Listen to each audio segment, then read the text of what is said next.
ಹಸಿರು ತಪ್ಪಲು ಪಲ್ಯ ಎಲ್ಲನೂ ತಿನ್ನಿ. ಯಾವ್ದು ತಿಂದ್ರೂ ಸ್ವಲ್ಪ ಬೇಯಿಸ್ಕೊಂಡು ತಿನ್ನೋದು ಭಾಳ ಉತ್ತಮ. ಅರ್ಥ ಆಯ್ತಲ್ಲ? ಎಲ್ಲ ಹಣ್ಣು ತಿನ್ಬೋದು. ಹಾಲು ತುಪ್ಪ ಮೊಸರು ಬಹಳ ಉತ್ತಮವಾದದ್ದು. ನಿಮ್ಮ ಮನೆಯಲ್ಲಿ ಇದ್ದರೆ ಪ್ರತಿದಿನ ತಗೊಳ್ಳಿ. ಆಯ್ತಾ? ನಾವು ಚಿಕನ್ ಮಟನ್ ಮೀನು ಎಲ್ಲ ತಿಂತೀವ್ರಿ, ಮಾಂಸಾಹಾರಿ ಎಲ್ಲ ತಿಂತೀವ್ರಿ ಅಂದರೆ ತಿನ್ನಿರಿ, ತಪ್ಪೇನೂ ಇಲ್ಲ. ಅದರಲ್ಲೂ ಸಾಕಷ್ಟು ಪೌಷ್ಟಿಕಾಂಶಗಳಿರುತ್ತೆ, ಪ್ರೋಟೀನ್ಸ್ ಇರುತ್ತೆ, ಖನಿಜಾಂಶಗಳು ಇರುತ್ತೆ, ವೈಟಮಿನ್ಸ್ ಇರ್ತವೆ. ಅರ್ಥ ಆಯ್ತಾ? ಕೊಬ್ಬಿನ ಪದಾರ್ಥ ಇರುತ್ತೆ, ಎಲ್ಲ ಇರುತ್ತೆ, ಒಳ್ಳೇದು ತಿನ್ನ. ಆದರೆ ಏನಂದರೆ ಪ್ರತಿದಿನ ನೀವು 1-2 ಕೋಳಿ ಮೊಟ್ಟೆ ತಿನ್ನಬೇಕು. ಕೋಳಿ ಮೊಟ್ಟೆ ಯಾಕೆ ಹೇಳ್ತೀವಿ ಅಂದರೆ ಇವು ಅತಿ ಸುಲಭವಾಗಿ ಎಲ್ಲಿ ಯಾವ ಹಳ್ಳಿಗೆ ಹೋಗ್ಲಿ ನಿಮಗೆ ಸಿಗುತ್ತೆ. ಹೌದಲ್ಲ? ಮತ್ತೆ ಇನ್ನೇನಪ್ಪ ಅಂದರೆ ಇದು ಅತಿ ಸುಲಭವಾಗಿ ಜೀರ್ಣ ಆಗುವಂಥ ಒಂದು ಪದಾರ್ಥ. ನೀವು ಮಟನ್ ತಿನ್ನಿರಿ, ತುಪ್ಪ ಒಂಚೂರು ಜಾಸ್ತಿ ಹಾಕೊಂಡು ಊಟ ಮಾಡಿರಿ, ಜೀರ್ಣ ಆಗೋದು ಲೇಟ್ ಆಗುತ್ತೆ. ಹೌದಾ? ಮಟನ್ ತಿಂದರೆ ಒಂದು 4-5 ತಾಸು ಬೇಕು ಜೀರ್ಣ ಆಗಬೇಕು ಅಂದರೆ. ಹೌದಲ್ಲ? ಆದರೆ ತತ್ತಿ ಹಾಗಲ್ಲ, ಅರ್ಧ ತಾಸಿನಲ್ಲಿ ಜೀರ್ಣ ಆಗಿಬಿಡುತ್ತೆ. ಹಂಗಂತೇಳಿ ನಾನು ನಾನ್ ವೆಜ್ ಕೆಟ್ಟದು ಅಂತೆಲ್ಲ ಹೇಳಿದ್ದು ನಾನು. ಇದು ಅತಿ ಸುಲಭವಾಗಿ ಜೀರ್ಣ ಆಗುತ್ತೆ, ಕಡಿಮೆ ಬೆಲೆಗೆ ಸಿಗುತ್ತೆ. ಮತ್ತು 2 ತತ್ತಿ ತಗೊಂಡ್ರೆ ನಿಮಗೆ 100 ಗ್ರಾಮ್ ಪ್ರೋಟೀನ್ ಸಿಗುತ್ತೆ. ಬೇರೆ ಯಾವ ಆಹಾರದಲ್ಲೂ ಇಷ್ಟೊಂದು ಸಿಗೋದಿಲ್ಲ. ಮೀನಾ ಅದು ಎಲ್ಲನೂ ಒಳ್ಳೇದೇ ಹೇಳೋದು. ತತ್ತಿ ಏನಂದರೆ ಅತಿ ಕಡಿಮೆ ಬೆಲೆಗೆ ಸಿಗುವಂಥದ್ದು, ಅತಿ ಸುಲಭವಾಗಿ ಜೀರ್ಣ ಆಗುತ್ತೆ. ಮತ್ತು 100 ಗ್ರಾಮ್ ಪ್ರೋಟೀನ್ಸ್ ಅದು ತಗೊಂಡ್ರೆ ನಿಮಗೆ 99 ಗ್ರಾಮ್ ನಿಮಗೆ ಉಪಯೋಗ ಆಗುತ್ತೆ. ಅದು ಬೇರೆ ಯಾವ ಆಹಾರನೂ ಅದರಷ್ಟು ಉಪಯೋಗ ಆಗೋದಿಲ್ಲ. ಅದರಿಂದ ನಾವೇನು ಹೇಳ್ತೀವಿ, ದಿನಕ್ಕೆ 3 ಹೊತ್ತು ಹೊಟ್ಟೆ ತುಂಬ ಊಟ ಮಾಡಿ, ಟೈಮ್ ಕರೆಕ್ಟ್. ಅದ್ರ ಜೊತೆಯಲ್ಲಿ ದಿನ 2 ಕೋಳಿ ಮೊಟ್ಟೆ ಕುದಿಸಿದ್ದು ಭಾಳ ಉತ್ತಮ, ಕುದಿಸಿ ತಿನ್ಬೋದು. ಬೇಜಾರಾದರೆ ಆಮ್ಲೆಟ್ ಮಾಡ್ಕೊಂಡು ತಿನ್ನಿ. ಆಯ್ತಾ? ಬಿಸಿ ಹಾಲಿಗೆ ಕಲಿಸ್ಕೊಂಡು ಕುಡಿಬೋದು, ಹೆಂಗಾರ ಮಾಡ್ಬೋದು. ಇದನ್ನು ನೀವು ಜೀವನ ಪರ್ಯಂತ ಮಾಡಬೇಕು.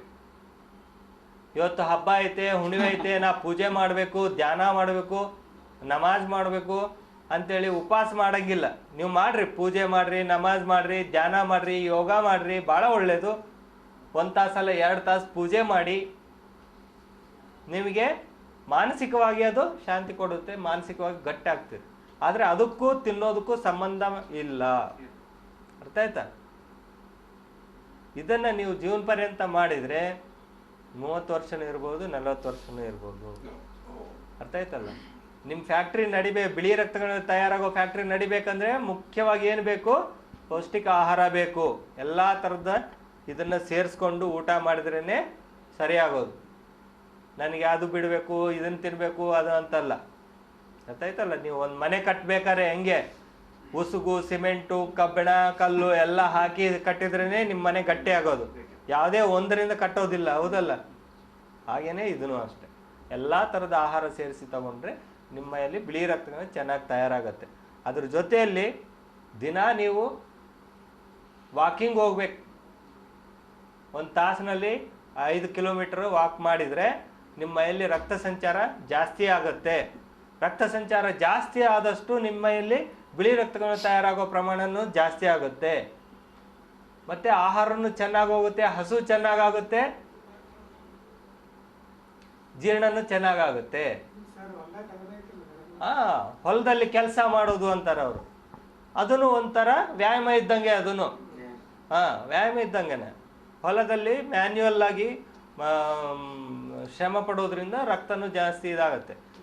ನೀವೇ ನಿಮಗೆ ಗೊತ್ತಿದೆ, ನೀವು ಮನೆಯಲ್ಲಿದ್ದಾಗ ಕಡಿಮೆ ಊಟ ಮಾಡ್ತೀರಿ, ಅದೇ ಹೊಲದಲ್ಲಿ ಕೆಲಸ ಮಾಡ್ಬೇಕಾರೆ ಚೆನ್ನಾಗಿ ಜಾಸ್ತಿ ತಿಂತೀರಿ ಊಟ. ಹೌದಲ್ಲ? ಅದಕ್ಕೆ ಹೇಳಿದ್ದು ಊಟ ಬಲ್ಲವನಿಗೆ ರೋಗವಿಲ್ಲ ಅಂತೇಳಿ. ಅಂದರೆ ಅರ್ಥ ಏನು? ಊಟ ಎಲ್ಲ ಚೆನ್ನಾಗಿ ತಿಂತಾನಪ್ಪ ಅವನು, ಅದಕ್ಕೆ ಅವನಿಗೆ ಯಾವ ರೋಗ ಬರೋದಿಲ್ಲ ಅಂತ. ಅಂದರೆ ಚಲೋ ಊಟ ಮಾಡೋದ್ರಿಂದ ಬಿಳಿ ರಕ್ತಗಳು ಜಾಸ್ತಿ ತಯಾರಾಗ್ತದೆ, ನಿಮಗೆ ರೋಗಗಳು ಬರೋದಿಲ್ಲ ಅಂತ.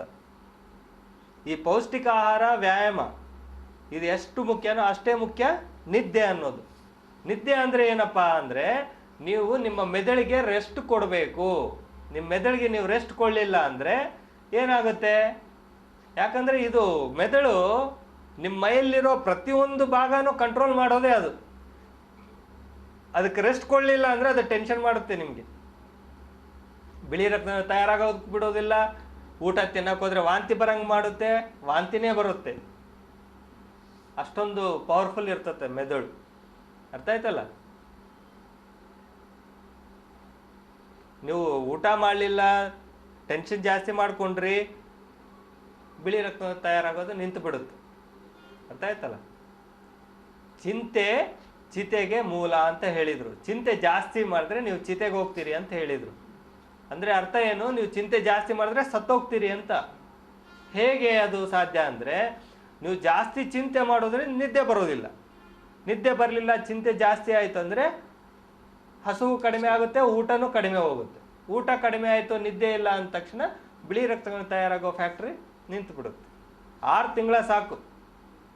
ಊಟ ನಿದ್ದೆ ಬಿಟ್ಟರೆ ನಿಮಗೆ ಎಲ್ಲ ಬಿಳಿ ರಕ್ತ ಕಡಿಮೆ ಆಗಿ ಹೊರಗಡೆಯಿಂದ ಎಲ್ಲ ರೋಗಗಳು ಬರ್ತವೆ. ಅರ್ಥ ಆಯ್ತಾ?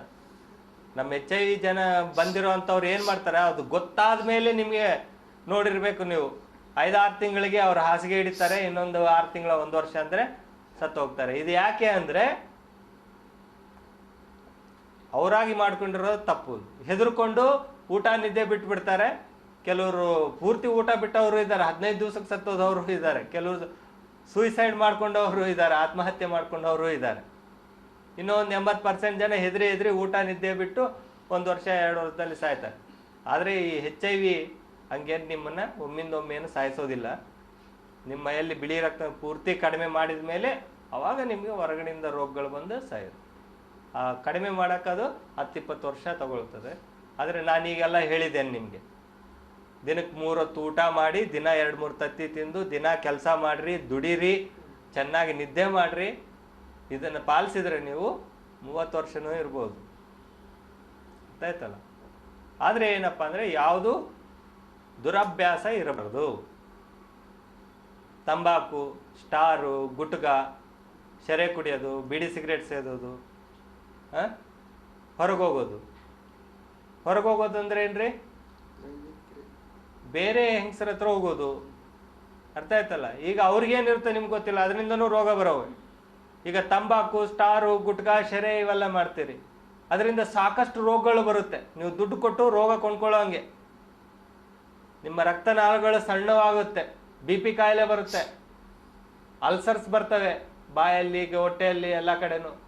ಕ್ಯಾನ್ಸರ್ ಆಗ್ಬೋದು, ಅದು ಹಾರ್ಟ್ ಅಟ್ಯಾಕ್ ಬರುತ್ತೆ, ಪ್ಯಾರಾಲಿಸಿಸ್ ಬರುತ್ತೆ, ಅರ್ಧಾಂಗಿ ಬರುತ್ತೆ, ಲಿವರ್ ಬಾಧ ಆಗ್ಬೋದು, ಅಂದರೆ ಪಿತ್ತಜನಕಾಂಗ ಕೆಟ್ಟು ಹೋಗ್ಬೋದು. ಇಷ್ಟೆಲ್ಲ ರೋಗಗಳು ಬರುತ್ತೆ. ಅವೆಲ್ಲ ಬೇಕಾ ನಾವು ಆರೋಗ್ಯವಾಗಿರೋದಕ್ಕೆ? ಈ ದುರಭ್ಯಾಸಗಳು ಬೇಡ ಅಲ್ಲ? ಲೈಂಗಿಕ ಸಂಪರ್ಕ ಮಾಡೋದು ತಪ್ಪು ಅಂತ ನಾನೇನು ಹೇಳಿಲ್ಲ. ಆದರೆ ಒಬ್ಬರಿಗೆ ಒಬ್ಬರ ಥರ ಜೀವನ ಮಾಡಿರಿ ಅಂತೀವಿ ನಾವು. ಆಯ್ತಲ್ಲ? ಒಬ್ಬ ಗಂಡಿಗೆ ಒಂದು ಹೆಣ್ಣು ಥರ ಜೀವನ ಮಾಡಿ.